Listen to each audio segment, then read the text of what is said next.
অসম প্ৰবীণ volleyball খেলুৱৈ সন্থাৰ উদ্যোগত নলবাৰী জিলা প্ৰবীণ ভলীবল খেলুৱৈ সন্থাৰ সহযোগত চৰকাৰী গৰ্ডন উচ্চতৰ মাধ্যমিক বিদ্যালয় খেলপথাৰত ২৭-২৮ মে'ত অনুষ্ঠিত হৈ যোৱা চতুৰ্থ সংখ্যক আন্তঃজিলা দিবানৈক্য প্ৰবীণ ভলীবল প্ৰতিযোগিতাৰ চূড়ান্ত খেলত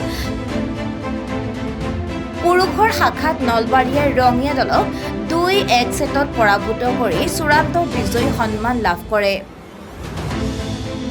তুমুল প্ৰতিদ্বন্দ্বিতামূলক প্ৰতিযোগিতাখনৰ শুভ উদ্বোধন কৰে প্ৰাক্তন জিলা পৰিষদৰ চেয়াৰমেন নিভা বৰুৱাই।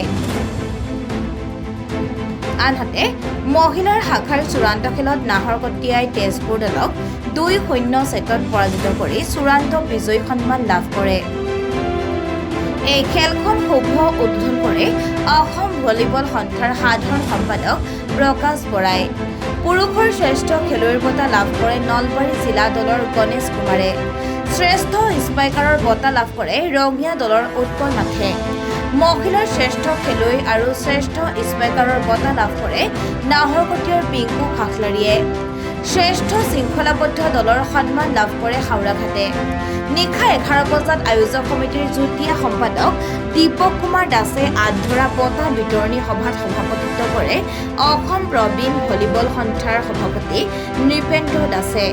উপস্থিত থাকে সন্থাৰ সাধাৰণ সম্পাদক ভৱেন্দ্ৰ কুমাৰ ডেকা, নলবাৰী জিলা প্ৰবীণ ভলীবল খেলুৱৈ সন্থাৰ সভাপতি হৰিশ গোস্বামী, সাধাৰণ সম্পাদক বীৰেন কুমাৰ শৰ্মা, আয়োজক সমিতিৰ সম্পাদক প্ৰতাপ তালুকদাৰ, নলবাৰী জিলা ক্ৰীড়া সন্থাৰ উপ সভাপতি হেমেন্দ্ৰ মহন্ত, ফুটবল সম্পাদক ৰাতুল গোস্বামী, নলবাৰী জিলা ছাত্ৰ সন্থাৰ সাধাৰণ সম্পাদক, অসম জাতীয়তাবাদী যুৱ ছাত্ৰ পৰিষদ নলবাৰী জিলা সমিতিৰ সভাপতি নিৰুদ দাস, ক্ৰীড়া সংগঠক সুকুমাৰ শৰ্মা আদি বিশিষ্ট ব্যক্তিসকল।